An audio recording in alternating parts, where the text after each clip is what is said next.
you can go to their website. I'm going to have more about that in just a little bit. But we are going to go ahead and jump in. So you guys know, if you're new here, the first thing that we do is our Belle Christa Adminute. So if you don't know, I also am a virtual assistant full-time with Belle Christa Administrative Solutions. So I'm providing administrative services.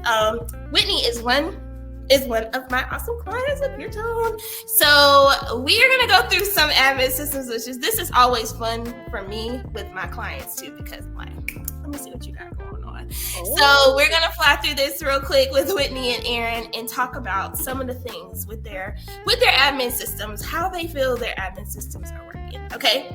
So first question for you is, I'm sorry, I didn't even ask you like, we are ready. Okay, perfect. Here we go. So first question is, what admin systems do you use to keep yourself organized? So what do you use to keep up with your parents, your students, when you're going into your classes and different stuff like that? What's some things that you use to keep your business organized? Well, first we use my music staff, which was created for music teachers, especially private voice teachers. So that has been definitely a lifesaver because it is also, of course, used by parents. It's the parent portal. It's like the hub of everything Puretone, as far as on the admin stuff for parents and for the teachers. Nice. And that's your main one that you guys use? Yes, that is the main one. Yeah.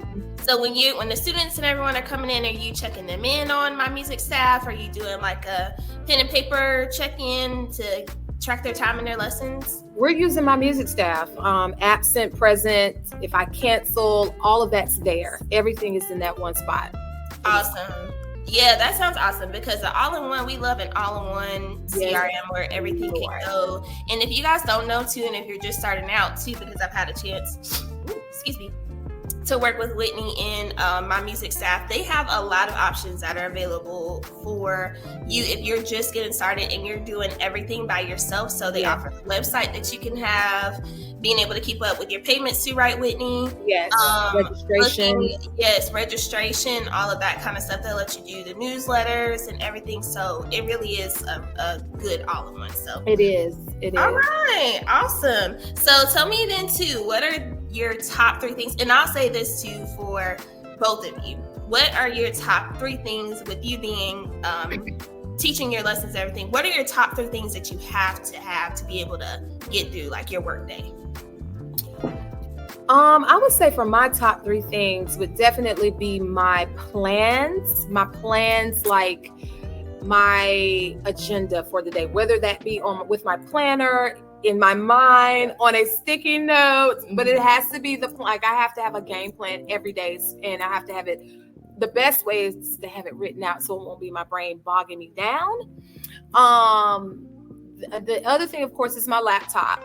That's where the programs come in at. We do a lot of YouTube, supplementing with YouTube for lessons and things like that. And then, of course, my equipment, the pianos, the keyboards, those things are, so my laptop, my pianos, and then of course, my agenda, something that holds my lessons, those type of things. So, yeah. Gotcha. What about for you, Aaron? She hit it on the head. I know for me, like, definitely I have to have something that I write with. Like, I'm looking in what I got with me right now. Mm-hmm. And like, even the fact that we just dropped in today, it's like, what do I have in this bag right now? I got my notebook mm-hmm. so I can write, mm-hmm. have the phone ready, those things mm-hmm. that we put in our notes and whatnot. Mm-hmm. Having water. Okay. Yes. Hydrated, taking care of your health. Yes. Hashtag not sponsored, but vocally, just being ready in general, because when we're doing our lessons, we are moving around. Yes. And we might do something, but hold up. I need to take a breath. I need water. And I have forgotten it. So like notebook, water, plans. Yes, I think y'all did a great job of hitting that on the head, because to me it sounds like too is balance. It's balance for you being able to get through your day with the kids, with the parents, for yourself, and making sure all the way around everything is taken care of. Well, kudos to you. And 1,000,000,000% on the water. Okay, y'all know me. You know, Yes. these ladies know me. Yes. I go nowhere without my water jug, my Right. water bottle. Right. Always got to make sure you have to keep yourself healthy, guys. You have do. to. You do. And we talked in the summer reset series. If you haven't checked it out, please make sure you go check it out. But taking care of yourself, you being able to make sure you have, this is a conversation, this is completely outside the admin, but this is a conversation that I've had with Whitney before, because I'm one of those people that runs. I will run until I absolutely cannot run anymore. Yeah. So it's easy for you to get all the way through the day, or different stuff like that, and it's like you haven't taken care of yourself. You still have to give yourself something to run up, especially as we advance in age. Yes. Yourself. Okay. Yes, definitely. Okay. Awesome. Well, my last question is to you guys. On a scale of 1 to 10, this is like Family Feud. I'm just kidding. On a scale of 1 to 10, how organized would you say your admin systems are? What you're running on? What would you give yourself out of a 10? I would say my admin system gets an 8, but the person running the admin, she got to get it together.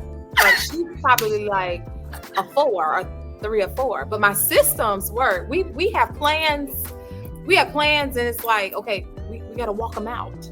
We got to walk these systems out. We can plan them out, but we got to walk them out. So help us, Lord. We need prayer on that. Listen, as we always say, we're gonna work on it. Work on it. But Yes. we love the systems, but Yes. I'm the same thing. Like we've talked about like that execution. Let's Just got to do it.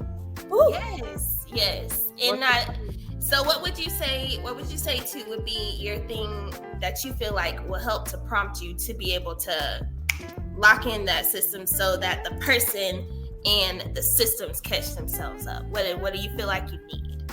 Honestly, for me, it's very simple. It's just the first step. I was thinking about this yesterday, how mentally I will be in one of the books that I've read before, the group that I was part of. It's like analysis paralysis. Yeah. Because when we think about the first step, we're thinking about, my husband always says, Whitney, you're always trying to find, you're thinking about the step, but you're also thinking about the answer too, and what will happen. So it'll stop me. It'll stop me in my tracks, because it's like, oh, but I don't have this.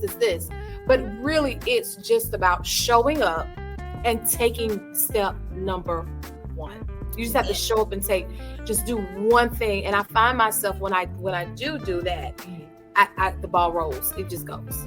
Yes. Yeah. Aaron, do you agree too with the same thing? I wholeheartedly agree, because that is definitely, I've learned, I think, especially in this past season, like I've wondered like how the whole picture, sometimes I'm very abstract, and if I don't feel, I'm driven by feelings sometimes. So if it doesn't feel this, or if I feel nervous, I'm a little apprehensive to do the things.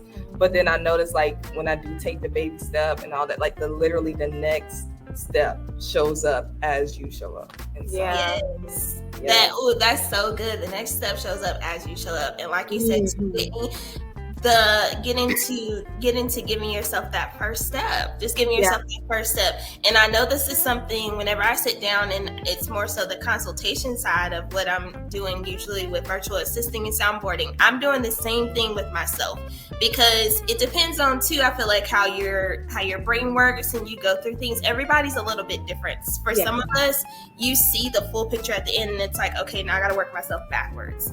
And for some of us, it's like, okay, I see here, but I'm not quite sure where this is going. So you have to understand the best way that you're going to be able to work and be able to do things. But at the end of the day, it really is just giving yourself that first step and saying, okay, I got this, and not overwhelming yourself too quickly, because you will put yourself, like you said, analysis paralysis, and all of a sudden you're not moving at all. You're not doing anything at all. Everything is just passing past you. And I know I've heard a lot of big brands and big creators, content creators, influencers, people that are doing stuff. They really talk about how, people see where they are. And of course, now everything moves like you know, nothing for them, but they had to start somewhere too. They started at zero too. And that's the part I feel of social media and where we are kind of as a society. You're seeing this finished product, but even in the finished product that we're seeing, it's still advancing. And it's continually growing. So it's really easy to get really hard on yourself and just be like, oh, I have to make this happen right now. But taking that step and then seeing how things are able to grow and evolve are definitely important. That was absolutely amazing. And it's going to be great for us to be able to shift into the next part of this video, which is going to be our interview. But that was our Belle Christa Adminute. Thank y'all so much for sharing with us, because we all have to find those different ways, like you said, to get started. But a lot of it for small business owners is going to be on your back end systems. There are a lot of ideas out there, y'all, that sound absolutely fantastic, but you have to have some type of way that you start. And a lot of that is with your systems. Yes. In place, how you're going to get there. So we are going to go ahead and jump into your Inspire interview.